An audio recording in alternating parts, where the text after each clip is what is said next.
Hi, everyone, and welcome to this Saxo's webinar, How to Research and Analyze Companies.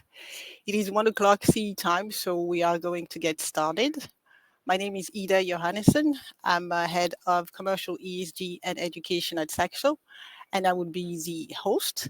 And I'm joined here by Jakob Falkenkron. Hi, Jakob. Hi, Ida. Nice to have you here. Let me just introduce Jakob to you. I'm going to share my screen. Here's Jakob. Jakob Falkenkron is Global Head of Investment Strategy at Saxo. He joined us just a few months ago at the beginning of the year in 2025, has over 10 years of experience in the investment industry, having worked with a number of leading banks in the Nordics. He has experience in portfolio construction, investment strategies, macroeconomics, and market dynamics. He's an advocate for democratizing investment and is dedicated to inspiring confidence and enabling smarter investing through impactful communication. Jakob has a degree in advanced economics and finance. We have a packed agenda today. Jakob will go over understanding companies, the industry and competitive analysis, fundamentals and financial statements, key ratios, determining cheap versus expensive, opinions and sentiment from analysts, risk assessment, tools and sources, how to use AI and ChatGPT, and then we'll go over a case study. At the end, we would have some time for Q&A. Feel free to ask your questions anytime during the hour. If it is relevant to what Jakob is talking about, I would interrupt and ask the question during the hour. We also have a short survey. We would greatly appreciate if you'll take just a few minutes to provide your feedback, as it helps us improve. But first, some important information about today's webinar. It is for educational and informational purposes only, and not a recommendation to buy or sell any products. Investing involves risk, including the risk of loss. As a general rule, you should only invest in products if you understand the risk associated with those. Past performance is no guarantee of future results, and before investing, you should consider your investment objectives, time horizon, and your risk appetite. So let's get started, Jakob. The floor is yours. Thanks a lot, Ida, and thanks everyone for joining this afternoon on Liberation Day. I don't know how liberated we all feel, but hopefully we can at least learn something about how to research companies and analyze stocks. I'll try to give you a beginner-friendly version. This is, of course, something that we could talk on for hours and hours and hours. We could also have possible multiple sessions on this. But today we'll kind of scratch the surface and kind of look into what is the most important things to look into when you want to buy a stock. So the aim here is today to really help you guys be more informed and have some better informed decisions. So you can make some better investment decisions. I also want to mention, I just said it as well, but I will use a few examples of companies and stocks throughout my presentation today, and it's just examples, not any recommendation of anything. I had to choose some random companies, so I just selected someone that most people know. Yeah, let's get started with this building a research toolkit. I'll try to share my screen. 1 second.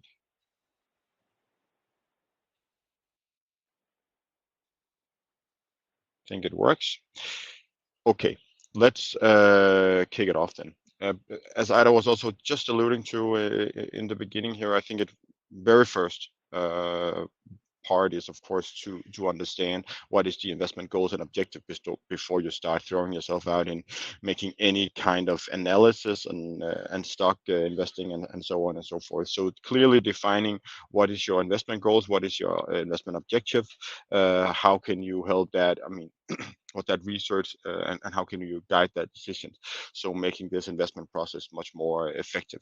You will need to set some clear goals, and you need some consider a lot of important factors when you start investing, like your time horizon, your risk tolerance, and stuff like this. What is also your expected return, because that is of course important when it comes to which kind of investments that you end up going into.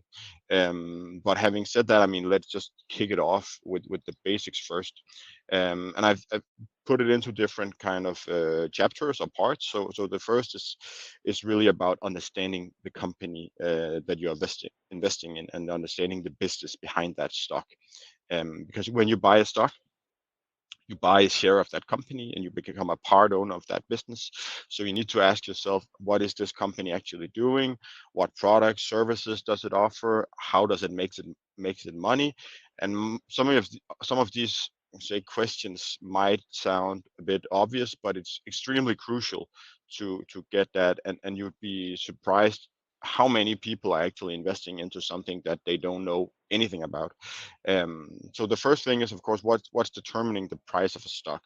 Um, One factor is, of course, supply and demand. I mean, there is only some kind of supply of one stock. There is a limited number of equities. If there is a huge demand for that, then the price goes up.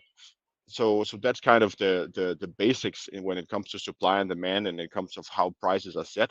That's kind of the economic foundation, you can say, about how that works. So if there is a huge under demand, then the price will fall, and if there's huge demand, then the price will go up. But especially this is about expectations of future growth, profitability, and earnings. So this also means that you can't just look at a chart showing past performance and say, okay, this stock has been doing really well, so it will probably just continue, because this is about future earnings. Investing is about what's going on in the future, what our expectations are for the future. So that's really important to look into, and that's what we will try to also look into today. But going back to what understanding the company you're investing in, and the key questions to ask here. As I said, that's kind of the most important thing to get in. To get in place in the beginning. You should never invest into something that you don't know. And as I said, I mean, a lot of people are buying into some kind of meme stock or hype stock that they don't really know anything about. They just think that it will probably increase in price. That's not really investing, that's more gambling. So you should start out by the basics. Begin by reading about what is the company's business doing, and try to do it like plain language. You can go into the company's website, you can read the about us section, you can go into the annual reports, use something like that. So if you take a company like Coca-Cola, for example, I mean, what are they doing? It's pretty basic, straightforward. They make soft drinks, sell soft drinks worldwide. It's pretty easy. If you take a company like Spotify, they have a different business model, you can say. They operate with music streaming. They also make money through subscriptions and ads. So every business has its kind of story, and it's important to grasp that in that kind of analysis that you're doing here. It's also important to look into the business model behind a company, because one thing is how or one thing is, I mean, what the company is actually producing. So that could be Coca-Cola, as I just said. It's also, I mean, understanding how this company is actually making its money. Is this company making money simply by selling a one-off product? Is it having some kind of recurring revenue? Does it have subscriptions, as we just mentioned with Spotify? Doesn't Are they making money on advertising, commissions? Are they manufacturing goods, or something else? It could be a lot of different things. You can see, for example, also like subscription-based models such as Netflix. They have like revenues coming from subscriptions that we pay. A lot of us pay monthly or annual or something like that. That's how they make their money. Also on of course on advertising and stuff. Then you also have some kind of companies offering something you call a freemium model, where you offer something for free, and then you can buy premium for other. So there's a big difference, and there's also big difference into the same sector. For example, if you look into the car industry, for example, you have Volkswagen. They sell cars. That's kind of what they do, produce cars. They sell around 9 million cars every year if you look into the numbers. Then you have a car company like Ferrari. They're also making cars. They sell 15,000 cars per year. However, looking into the numbers, Ferrari's market cap is actually almost 50% larger than Volkswagen. So there might be a difference in how they make the money. It's not only about how many cars you make. You can also look into Tesla. If you look into the valuation of Tesla, maybe only like 25, 30% of the value in Tesla is actually coming um, the from the car business that they are running. The rest is just about AI, robotics, robot taxis, and a lot of hype or something like that. So understanding this business model of a company is really the basic, and this is where you need to start. It is also, I mean, a lot of people say you need to know what you own. That's kind of principle. There's a very famous investor called Peter Lynch who said that you should only invest in something you know and something you understand, and you should at least be able to write down in a few sentences what is this company doing and explain it to your best friend. Say this company is doing X and it's making money by doing Y. So this is kind of important. And why is this important? Well, as I said, I mean, it's the kind of the foundation for the whole analysis that we will do when we are looking into financial numbers later, revenue, profits, what is driving the business. I mean, you need to understand what the company is doing, and all of those numbers will make much more sense and be much easier to interpret and understand if you know the context in which they are generated. What is the company selling? Who are the customers? What kind of products are they buying and services and stuff like that. So before we start crunching these numbers, it's really important to get a full perspective of this down. As I said, I mean, a good tip is trying to write it down and explain it to something just in a few sentences, just so you know what's going on. You can also, I mean, how can you learn about this? I mean, you can of course read a lot of different news developments about the business. You can use AI tools. I will come a little back to that later as well. How we can leverage AI tools. Read into the different different company filings as well. So there's a lot of ways to actually gain some knowledge of these. So we can say now we have looked into the business, how they are making their money, and they should really understand what you're going into. This brings us to the next kind of important part, and this is, of course, the industry and the competition. Because if you look at a company, it doesn't really exist in a vacuum, you can say. I mean, it operates in an industry, it operates with competitors, and that's a critical part of assessing whether a stock is attractive or not. And it's something that a lot of investors can maybe, new investors can maybe overlook and forget to look into. What is this industry actually? Because you might find a very, very good company that looks very, very good on its own, but it's actually a part of a dying industry, or an industry that is really on a downturn, and that's really not something that is nice to look into. Let's so start by looking into, I mean, what is what is the industry? What is the sector? Is it a technology company? Is it healthcare? Is it finance? Consumer goods? It could be automobiles, as I just talked about with some of those examples. And each sector, you can say, has its own growth drivers and dynamics. And it's also important to look into, is this a growing market? Is it a maturing market? Is it a declining market? For example, you can have a company in a very fast growing industry that could be renewable energy or electric vehicles, or something like that, that has a lot of tailwind, and that could of course also, I mean, lift some of the other players in that industry.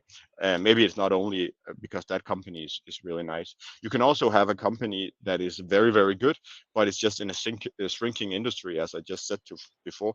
I mean, imagine back in the days where you had DVD players, or DVD makers of DVD players or something like that, Blu-ray players in the age of streaming. I mean, even though you have a company that is very well run and healthy, you are just operating in a dying sector. And if you don't have ideas in how to change that, then you might get in trouble at some point. That is also, I mean, what happened to Blockbuster. Everyone knew. I mean, when I was a young kid in Copenhagen, there was Blockbusters all around on every corners, and now it's, yeah, almost that kind of brand, because everyone turned to streaming. So there's just a lot of things going on, and it's important to know that. Then it's of course also important to look into the market position and the competition. So what are the company's major competitors? Who are the other players in this space? The company that we are looking into here, is that a global leader? Is it a market leader? Is it a niche player, a newcomer, or someone who is trying to disrupt the market in somehow? And this is really important in terms of understanding the, say, competitive aspects and advantages and disadvantages. For example, if you look at smartphone industry, you have like Apple and Samsung, who are really dominant players. And if you have a small company, it might be very difficult for them to come into this sector or into this industry and grab significant market share, uh, especially if they don't have like very unique edge and very unique selling points. So it's important here to also look into the market share, and if you can think, if you can find something like that, you can also look into something like sector industries, sector reports and stuff like that. A lot of that is available online, that you can look into. Then you have this what we call the competitive advantage or the economic moat. That's an as you say, that's a phrase we often talk about in investing. It's also something that the legendary Warren Buffett is actually looking quite a lot into, and it's kind of the question: what is this company doing better than other companies, and what, you can say, is getting customers to choose this company over other competitors. So what are the you can say competitive advantages of this company? It's really important. It could be something like the brand identity. It is a very strong brand. It could be something like Disney, Coca-Cola have a quite strong brand. Could also be something that they have a patented technology, or they have something, a patent on something that, I mean, give them the right to only sell that product. It could also be something like network effects. Think about Facebook, for example. The more or Meta, as the stock behind that is called, the more people who are using something, the more value it's kind of adding. Then there is something like cost advantages. I mean, if you have a company that can run on very low cost, then you have an edge over other one. And other ones, it could also be something like if you have a very high switching costs, for example. If it's really once you're using some kind of product, it's really difficult for customers to change. Then, or if some kind of software is deeply integrated into a business, then it might be kind of tedious to change that. So those are some of the advantages that you need to look into. And then there is of course like the industry that you need to look into, like something like um, how does the government policy affect this? Is there some trade barriers? For example, you can look into a company, or if you're looking into companies in the healthcare industry, for example, or finance or something like that. There's a lot of regulation going on. There is a lot of stuff that is actually affecting that market, and that is also important to know and look into. Um, you say, in terms of the overall market and the overall industry, as I already touched a bit upon it, the industry life cycle, is it growing, is it maturing, is it declining? It's also something about the cyclicality. Is this a cyclical company? Is this a cyclical sector? Is this a sector that is being heavily affected by the you could say the economic factors, or the growth in the economy? If you have something like construction or automotives, cars, luxury goods, those are, you can say, sectors or areas that are doing well when the economy is doing very well. However, if the economy is in a recession or the economy or the growth is slowing, then those tend to underperform. Then you have some kind of other sectors that could be more defensive. That means that they're more stable across the business cycle. That could be something like food and beverages, consumer staples, household essentials, all of this stuff that you need no matter whether there is a recession or whether the economy is booming. It could also be something like healthcare. Whether you get sick or not, that doesn't really depend on how the economy is doing. So there's a lot of different things to look into here in terms of the sector and how the industry is. I just had a weird sound in my headset. Um, Maybe you can. I think you need to mute. Thank you. Um, but yeah, there's a lot of important things that you need to go into here. And actually, if you go to, for example, like the company's reports, annual reports, you can read about the industry or the market overview. They're providing insights into this. You can also, as I said before, look into industry reports. There's a lot of them available online where you can find from a quick Google search. You can also use AI, as we will come back to. YouTube is actually also very good to get a kind of insight into some kind of business if you want to look at that. So there's a lot of things. You can also, I mean, if you're trying to have a hard time finding what are the most what are the biggest competitors in this market. You can also go into the Saxo Trader Go platform. Then you can see some of the competitors. You can also use a stock screener searcher and then find companies in that same, you can say, group or in that same industry category. So there's a lot of things to look for, and it's just important in order to get a full picture of all of these external factors that are actually affecting the company. Because I said, I mean, even a very well company can actually be hurt a lot if it's in a falling industry. So that's very important to look into. Um, in terms of Just quickly, Jakob, before you move on to the next topic, Sirpret is asking if the recording would be available. And the answer is yes, the recording will be available tomorrow. One more thing, the slides for the presentations are available for download in the room. Thanks for that. I will jump on to the next chapter or the next part, and that is now we have looked into what the company is doing, what industry is it, how is the competition looking like, high level. Then it's of course also important to look into, say, the numbers, crunching some numbers and crunching some of the financial statements and fundamentals. And before you become very scared and say, "Oh, I'm not a numbers person," so don't worry. You don't need to be an accountant to look into some of this. Some of it is somewhat tedious even for me, but it is actually not that bad, and you can there's a lot of good tools that you can use to get a grasp on some of this. But if we start looking into some of the most important numbers, we have, like, if we look into the financial performance or the financial statements, we have three big financial statements that every public company is producing, and that's the income statement, the balance sheet, and the cash flow statement. And you can say find different perspectives of a company's health by looking into some of this. I also put in here some numbers from Novo Nordisk, the Danish healthcare company, from the annual report of 2024, just to give an example of how it actually looks in the annual report, and how to find it and so on. But we will also get back to that later. But if we start by looking at the income statement, that is kind of the profit and losses during the year, you can say. This shows how a company has performed over a period of time. That could be a quarter, that could be a year, and it lists all the revenues, you can say all the sales in the top, and then it kind of goes down and subtracts some of the expenses they have had, and then in the end you will end up with some profits or some losses if it's not really if it hasn't been in a good year. So some of the key lines to note in a report like this could be the revenue or the sales. That will be in the top, how much actually came in from the from the customers, and then there is of course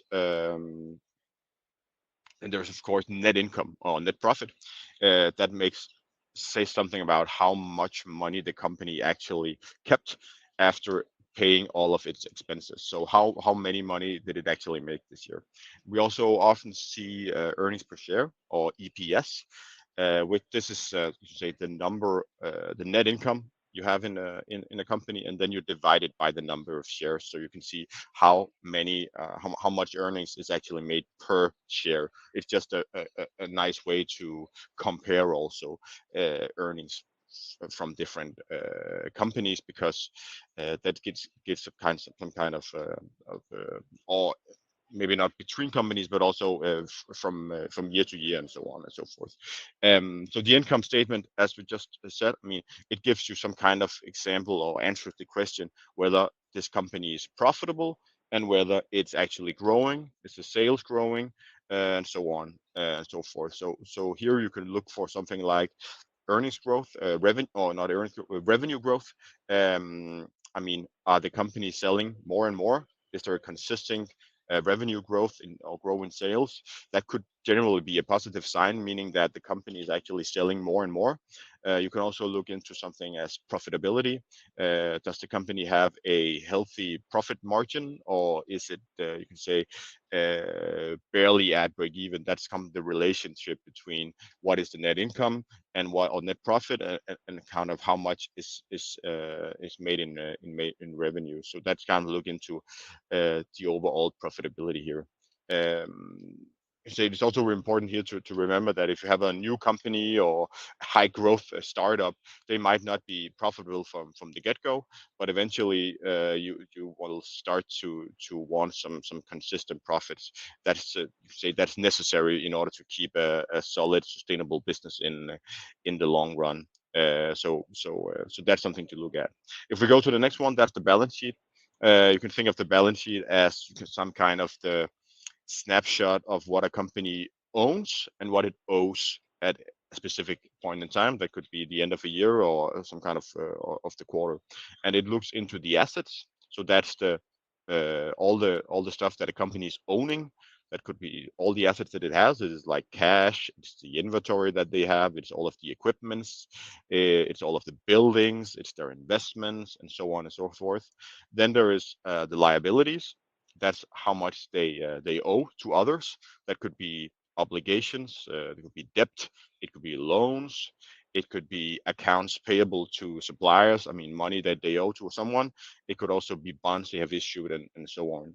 And in the end, you have you could say the shareholders' equity, or the equity, and that's basically the net worth of the company. That's kind of the asset minus the liabilities, and this includes also all of the capital that the shareholders have invested, plus, for example, if you have retained earnings, if you have earnings that you keep inside the company, it will also go into this. So this balance sheet is, you can say, showing some kind of how many what the resources of the company have. I mean, what is the how is it financed? Is there a lot of debt, or are they having a lot of money for themselves? So it's kind of looking into your own say economy, or your own budget. I mean, what is your debt actually? What is your debt level, and in terms of the income statement? How much money are you actually making, and what are you using it on, and so on and so forth.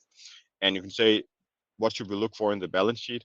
It's of course important to look into the debt level. I mean, how much debt is this company carrying? Does it have some cash? We will also talk about some debt levels in a moment, but it is important, of course, to see whether all of this company is just very heavily reliant on debt, and whether they have to use a lot of cash to pay that every year and every month. That is, of course, something that could be hindering some growth in the end. And then we have the last one, that's the cash flow statement. You can say that's kind of giving a overview of all the money and the cash moving in and out of a company over a period in time. It's categorized into different categories, or into different groups. So we have something called operating activities. That would be what is actually the cash made from its core businesses, core operations. Then you have the investing activities.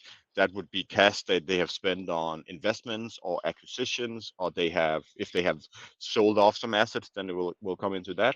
And then the you have some financing activities that could be if you have some issued some debt or something like that. It could also be cash that is paid out, and so forth. So the income statement, sometimes it's difficult to see. I mean, what is the cash positions actually going in and out? Then you can look into a cash flow statement that gives you kind of the answer to the question whether this company is actually generating cash and how it's using cash. So what we will basically be looking at here is we want a company who has some positive operating cash flows, meaning that this business, meaning that the operation that this business is doing is actually making and bringing in some cash. So this is of course needed in order to sustain a company in the long run. You need to pay your expenses, you need to invest into new products, projects, and so on and so forth. You can have an operating cash flow that is negative. That doesn't necessarily mean that that is not good, but it can be due to a lot of other things. But often, if you have a long term, it's not really a good sign. And then in the end, you can have look at what's called free cash flows. It's, you say, the operating cash flows, and then subtracted by and then if you subtract the capital expenditures that they have, it basically just tells when everything is paid, everyone is left. I mean, what is left after maintenance, after expanding the business, then you have the free cash flows left, and then you can be used for something like paying dividends or buying back stocks or acquiring other businesses and so on. So that's kind of a nice way to see. Investors really love companies with strong free cash flows because that's what they can use to do a lot of things and give them some flexibility in order to buy dividends or buybacks stocks and so on. It's also something that professional analysts are looking into in terms of valuing a company. Um, I'll just, as I showed before, you can actually go to the platform at Saxo, Saxo Go. Now I just took Novo Nordisk here, and then you can actually find the same numbers if you go into fundamentals. So you don't have to necessarily, for all of them at least, look into the financial statements. You can also just find some of the numbers in the platform directly, and you can see. I mean, the naming is not always the same, but you can go in and see what are the actual differences here, but the numbers should be pretty much the same. So I know that's a lot already to be looking into, but just to say, to sum up here, what we're actually looking for. Of course, we want to have some kind of growth. Revenue growth could be nice. Profit growth could also be nice. Earnings growth. We want to look into the margins as well. Is this company is actually looking or making money? How profitable is this company? Um, we will also look into the debt. Is the company carrying a lot of debt? And of course, for example, in the end, the cash generation, are they generating a lot of cash, or are they burning off a lot of cash? That is, of course, remember uh, important to remember. It's also, I mean, there's a lot of things looking into in these numbers. It's important to remember that these financial statements does not necessarily provide a whole story. They just capture some numbers. Uh, but you can say there was also things like management, the strength of the brand, the economic conditions, and a lot of other things that you need to consider in order to this. But it gives some kind of idea about the fundamentals.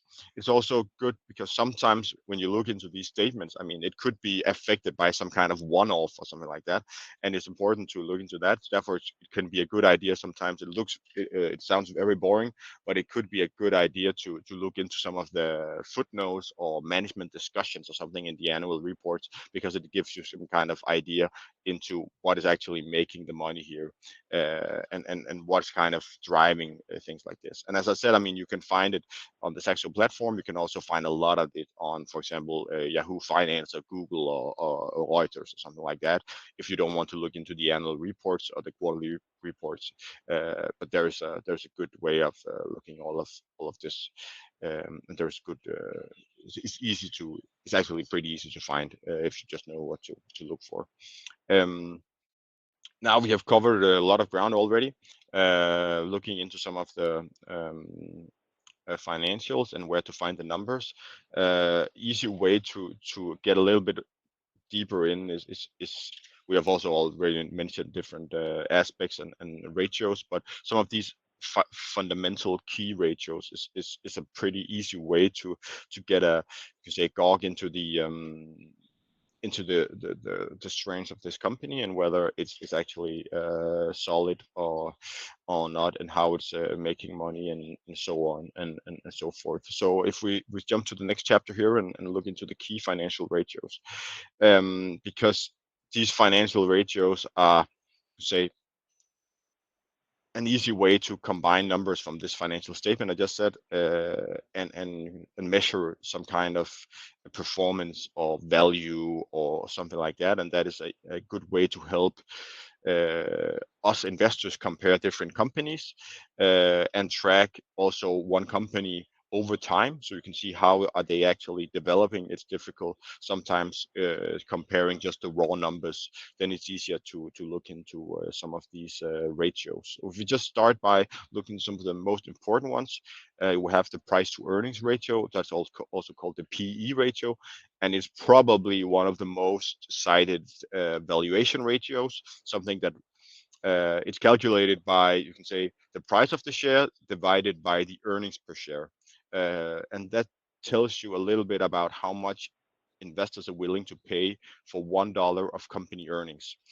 So if you have a stock that is selling at $50, let's say that, and you have an earnings per share of $2, meaning then you have 50 divided by 2, then gives a P on 25. That means that for each dollar of revenue generated by this company, a investor is willing to pay $25 for that, and that's kind of a measure into how say cheap or expensive, or what is the value of this company actually, how much are you paying for the earnings, because you can't just look at a share price and say, okay, you have a nice share here, it's cost 10 euros, and then you have another one, I think Rheinmetall, the German uh, uh, defense stock, is actually trading at like 1,400 euros or something like that. So you can't just compare those levels. I mean, you can have a stock selling for 1,000 euros and it's still very undervalued relative to one selling at 10 euros. So that doesn't really say anything about the price. But why PE is a good measure? It's because you can say it depends on the company's prospects. You can say generally, if you have a high PE stock, means that it's, say, relatively expensive compared to its earnings, meaning that there is a lot of investors who are expecting high growth in the future, meaning that they are willing to pay a high price for the earnings today. If you have, on the other hand, a low PE stock, a low price earning stock, means that could be a cheap stock. It could also show that there's a lot of investors here who are actually a little bit nervous about the growth prospects of this company. So one thing isn't necessarily better than the others as a rule of thumb, but you can say higher PE means higher valuation, more expensive. So you can say that's kind of the way to look into them. Then we have something called the PEG ratio. The PEG ratio is the PE divided by the earnings growth rate. Earnings growth rate. So it looks into how is the earnings actually growing, and whether it's fair, that they that you pay this much for a company. So if you have a PE or PEG ratio of 1, then you most often say that that's kind of reasonable valued, because there is a high growth rate in the earnings, meaning that they say, okay, this PE is high, but you have also had a high growth in earnings, so that's fair. So if you have around 1, it's considered to be reasonable valued. If you have one that's higher than 1, you say it's relatively overpriced to the growth, and you have one less than 1, you will say that it's undervalued. So it's kind of give you an idea into how it could look like. Um, We can also look into some of the other ones, measuring something of like profitability and efficiency. We have the return on equity. That's you can say calculated by dividing the net income with the equity, and this gives you some kind of measure into how effectively the company is using the money that the shareholders have invested, and how much they are using those money to generate profit. It gives them some kind of a return that is being earned on the shareholder equity in the company. So it gives you, you can, yeah, as I said, some kind of measurement whether it's they are running the business effectively. So if you have a company of with a return on equity of 20%, meaning that for every $1 of equity, it produced zero point 0.2 in profits over the year, meaning that if you want to interpret that and say the higher the return on equity, the more efficient the company is generating its profits, and the lower is of course less efficient. But you can also I mean it's difficult to compare return on equity um, between sectors and between industries, because it really varies quite a lot by industry. So if you, for example, compare banks to tech companies, it's like apples to bananas. So you need to look into the sector, and some of the key competitors in order to figure out whether this is actually good or not. And then you have something, as we talked about the margins already, we have the return on assets as well. I don't want to go too much into that. It's also some kind of measurement and how effectively and how efficient the company is using all the assets that it has at, at its disposal in order to generate some profits. And then we touched already about the margins, the gross margin, the operating margin, and the net margin. That's looking into, I mean, how much income or how much profits are actually generated relative to the revenue, and how much is lost in expenses and so on. That's a pretty important measure to look into as well, to see, I mean, how easy is it actually to get squeezed for this company from higher prices or something like that. If we go to the next ones, they're looking into the leverage and the liquidity ratios. So that's kind of giving a measure into how, now we talked about the debt and assets and liability before in the balance sheet. So this kind of gives you a measurement into how you can say a company is leveraged, because debt can be a good thing, it can also be a bad thing. It's kind of a double-edged sword.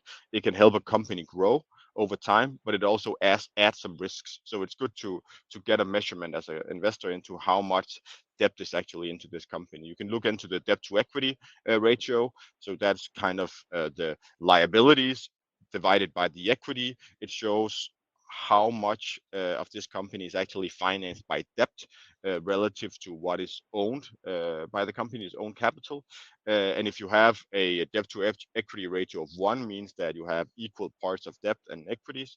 And if you have, for example, 2, means you have twice as much debt as you have equity. And the higher the debt equity ratio, which of course showing how leveraged this company is relative or how much debt it has relative to how much it's actually owning itself. It's also important to look into something as the interest coverage. That's a ratio where you take the operating profits from a company, or the EBITDA, that is because that's called earnings before interest taxes, and you divide that by the interest expense. Um, this gives you some kind of idea into how easily a company can pay its interest on all the debt that it has using its earnings. And you of course want to have a company who has some kind of flexibility.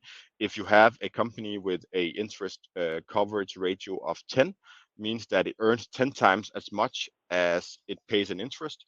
That's also, I mean, you can use it for your own household economy or finances. I mean, if you owe of your income, or you can say your salary is just as much as you owe on your mortgage, then it's not really good, because then you don't really have money to do anything else. But if you earn 10 or 15 times more than what you pay in your fixed expenses, then it's actually okay, or pretty good. So you can get some kind of you can look into that. Um, so now we have been into some of these measures. You can also find some of these here in the Saxo platform. We can see into there's the earnings per share, the price earnings. We have price book. That is the book value here. But some of these are actually in here, and you can find it here. Otherwise, they are available a lot of different sources where you can look into some of these to get this kind of idea into how the company is performing. It's important, as maybe I've mentioned it already, but you should compare, because I mean a ratio doesn't really say anything in itself. If you have a company who has a PE on 15, uh, that doesn't really say anything. So you need to look into the peers in that sector. I mean, if some of the competitors are trading at 20, for example, 20 times PE, that might tell you something about that this company is undervalued. It could also mean that it has weaker growth prospects. So you need to look into that. You also need to look into how is this company performing now versus how did this company perform in the past. So that could be something like, I mean, if this company is trading at 15, at PE of 15, I mean, it used to be at 30. What has happened? Is it because the growth is deteriorating, or is it just because it has become much cheaper or something like that? And then you need to maybe also compare it to the broader market, and those numbers are also available different places. So I just said, I mean, I'll just go to the next one here. So determining whether something is cheap or expensive. And as I said, as I just said before, that could be, for example, looking into the PE ratio of a company relative to earlier, or something like that. And you can see, for example, if you just, this is the Nvidia's performance for the last 5 years, you can say, okay, it actually increased quite a lot. That's probably now turned really expensive. Then you need to go in to see, okay, if on the upper one, I compare Nvidia to its industry, or to the competitors. So Nvidia is the white one. You can see it's actually low relative to the historical average. And on the lower chart, I compare Nvidia to itself. So you can see how has the PE actually developed. You can see it's almost as low as it has been in 5 years, meaning that Nvidia in terms of PE could actually be pretty uh, cheap right now. That doesn't mean that it's a good necessarily mean that it's a good thing to buy, but it's actually showing something about, I mean, the relative value of this compared to competitors, compared to market, but also compared to itself. Um, we already touched upon the peg ratio. You can use that as well. Go for like a peg ratio of around 1, which indicates a fair value. And then there is a discounted cash flow model that's way beyond the scope of this one, but that's kind of how professional analysts are sitting and looking into to this, and calculating numbers on stocks. Just Um, one quick question. Alex is asking whether those ratios are comparable across industries, or you have to stay within the same industry. yes and no. You say you as a rule of thumb, you need to compare it with your industry, or your closest competitors, because, for example, and I said before, there is a huge difference between how a growth company within tech is trading relative to how a car company is trading. So you have a car company, you have maybe a PE of uh, 10, and then you have Nvidia who has a PE of 24 or something like that. And you also have difference within, I mean, Tesla, for example, as we talked about, they have a PE, forward PE of over 100. So that is much more, but that is also because there is a lot of expectations of future growth in that company. So it depends a lot of the type of the company, and also about so I would say look into the markets, and look into the sectors and industries. That would be the best way to go about that one. And then if we look at some of the, you can say, common pitfalls, that could be, as I said, the value trap. If you just look at something and see, oh, this nice stock has a PE of 5, that doesn't necessarily mean that that is a good you can say investment, it doesn't necessarily mean that it's cheap just because it has a PE of 5. It could also because it's on a downturn and because the growth rate is looking pretty bad, and because it's not really, I mean, it's like going on going shopping. Just because something is cheap doesn't necessarily mean that you should buy it just because the price used to be higher. That's not really a rule of thumb that you can use always here. And then there is hype stocks that you should also of course also be looking into. There is some companies who just trade at extreme PEs because they are very hyped and have like very large growth expectations. And as I said, for example, that could be Tesla. As I mentioned, you have 25% maybe of the valuation at Tesla that is actually linked to what it's actually producing today, and then the rest, 75, 70% maybe, is related to all robo taxis and humanoid robots and stuff like that. That is long into the future. So it's difficult to it's important to look into those to get a gog of, I mean, is this actually something that looks fairly valued or not? And there you need to look at peers, and you need to look at history, and of course look into the growth perspectives of this company to be able to measure that. I think in terms of time, we will need to jump ahead. Um, One thing to do is, of course, I'll just go back to them, but look what are others saying. What is the opinions and the sentiment in the market in general? You can use that as a little bit. Now you have done your analysis. You have been looking into all of these things. What I You have maybe done an opinion about, let's say, a company. What are others or some of the experts actually saying about this? One thing that you can do is go in and look for something like analyst ratings. Wall Street analyst public, they do analysis on all of these publicly traded equities. So you can go in and find and they do you can say recommendations into buy, hold, and sell, and so on and so forth. um, so you can find those. You can also find price targets where professional analysts have actually gone in and say, okay, we think that this stock should cost this and this. You can find some of this actually also on the Saxo platform. And now I just took Rheinmetall, the German defense stock, so you can go in and see. If you go into the analysis part and go down, you can see there is in this from FactSet we have 18 analysts covering this, and 15 of them has this on a buy rating, and they have a price target of 1,472 euros, meaning that there is an implied return upside on around 9%. Then you can go in and see, okay, what are other people actually meaning about this? But it's important to be cautious here because you don't know how these analysts came to the conclusions. Just because something is having a buy recommendation from a handful of analysts doesn't necessarily mean that it's a good buy. So it's of course good to have some courses here, but it's a good idea to go in and look at for some of these that could give you some kind of idea, but use it as an input rather than an output. You can also look into, I mean, what are others doing? Institutional investors, do we have any like famous investors who are buying into something? For example, Warren Buffett, he's sending out his annual letter to shareholders, and they everyone is looking through that to get a insight in what is he's buying into. There's a lot of investors who are buying the same just because he is buying it because he knows a lot.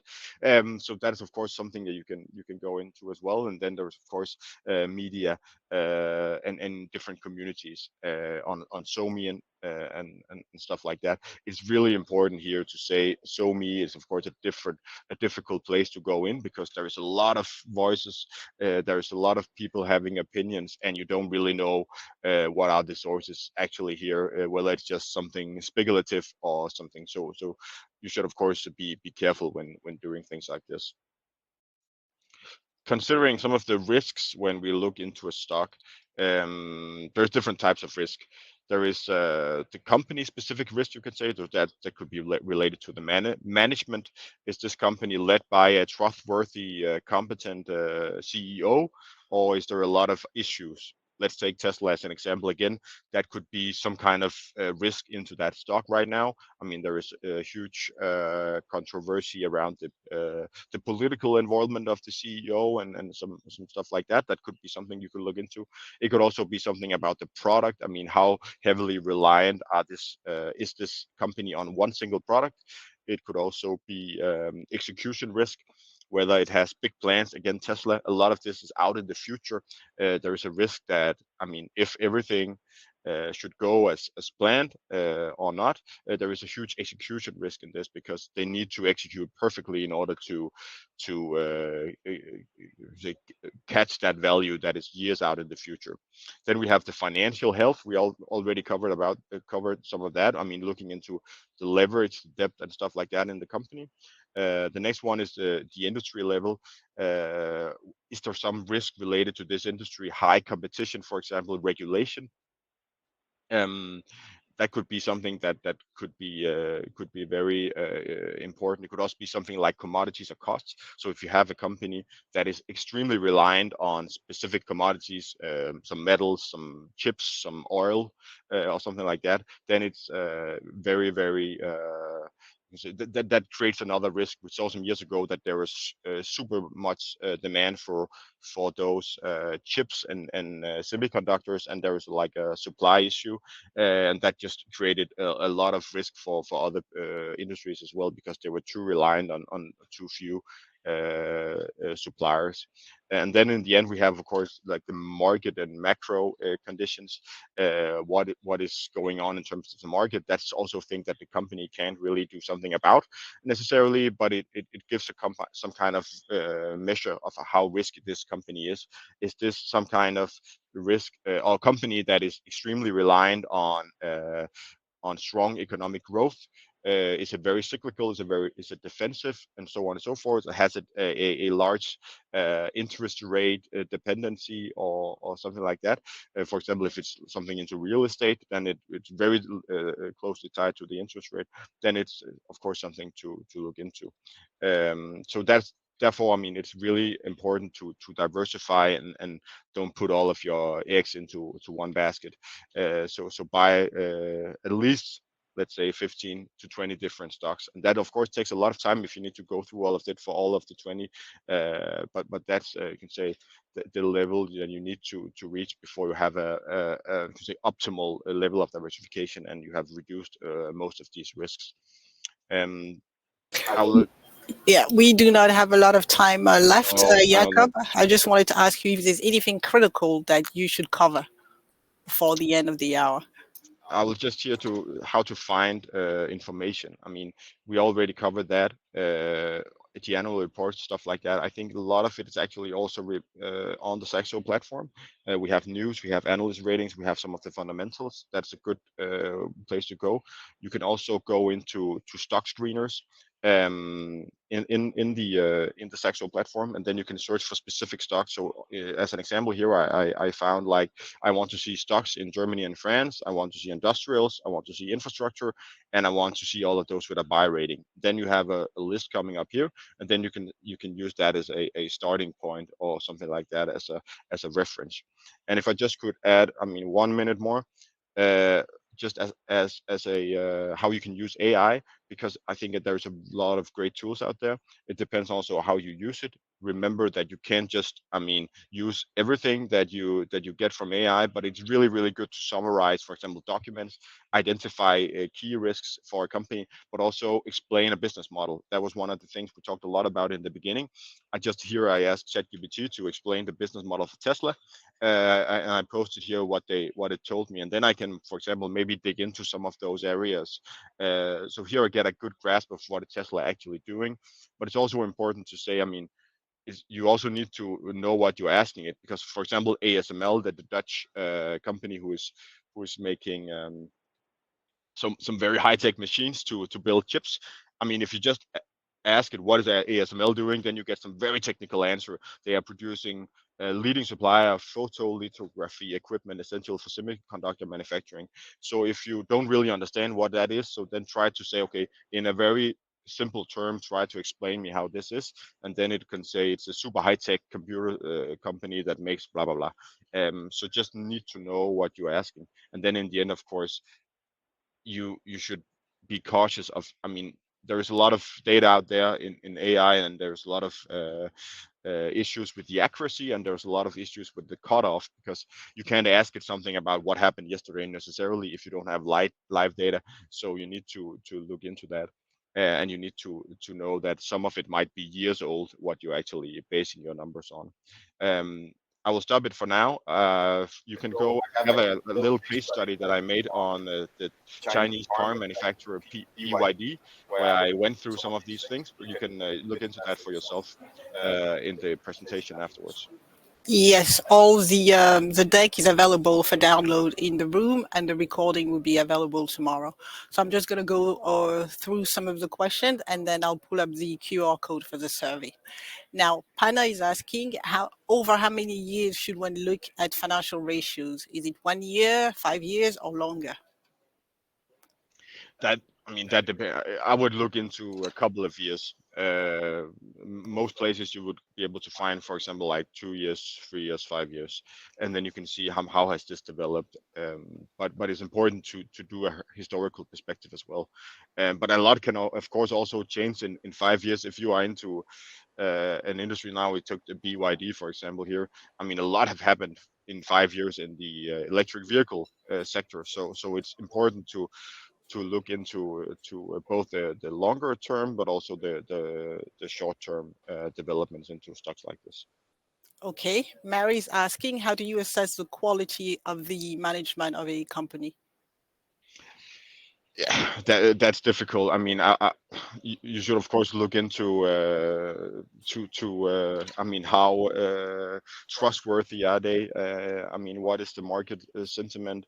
It is of course something that is difficult. I think it's easier to see when there is something bad going on. I mean, for example, as the Tesla example, it's quite obvious that they have a management issue at the moment. So there's, I mean, some risk that you could find. It could also be looking into what is the diversity uh, in the leadership team, what is the diversity in the board, what are they voting for. I mean, if they are doing something, if they are saying something controversial, if they are involved into something, then it's of course some red flags or yellow flags that you need to look into, because that could mean something for the execution of the company. But yeah, it is of course difficult to say just look at this, because I mean, it's at the end of the day it's humans, right? So you can't really just put that into a formula. Okay, I'm going to pull up the QR code now, and then I'll ask the last question. I would greatly appreciate if you could take a moment just to answer a few questions. Thank you very much. So, Jakob, the last question: how do macroeconomic factors influence the company's research that one must do? Carl Emile is asking. Yeah, it's of course extremely important. As I said before, it's also important into which kind of or you say, dependent on which kind of company you're looking into. Um, if you're looking into some company that is very cyclical and a cyclical industry, then it's of course very important to see. I mean, how is the growth doing? Right now, how the economic growth doing right now. There is a lot of things going on with tariffs and stuff like that, geopolitics, trade politics. So it's also important to see if, for example, if you have a company that is extremely affected by tariffs, then it's of course something that you need to take into the risk factor assessment as well. You have a company like BYD that I have the example on here. They are prohibited from going into US due to very very high tariffs. That is of course a risk for them. In order to, they can't really expand globally. EU is also posting some kind of tariffs into them in order to safeguard the European car industry. So that is also something to look into in that. But it is of course important to look at the broader macro perspective as well, um, for getting, I mean, say how affected will a company be by higher growth, lower growth, and recessions, or so on and so forth. All right, it is 3 minutes past three. Thank you very much for joining us today. Thank you, Jakob, for your time.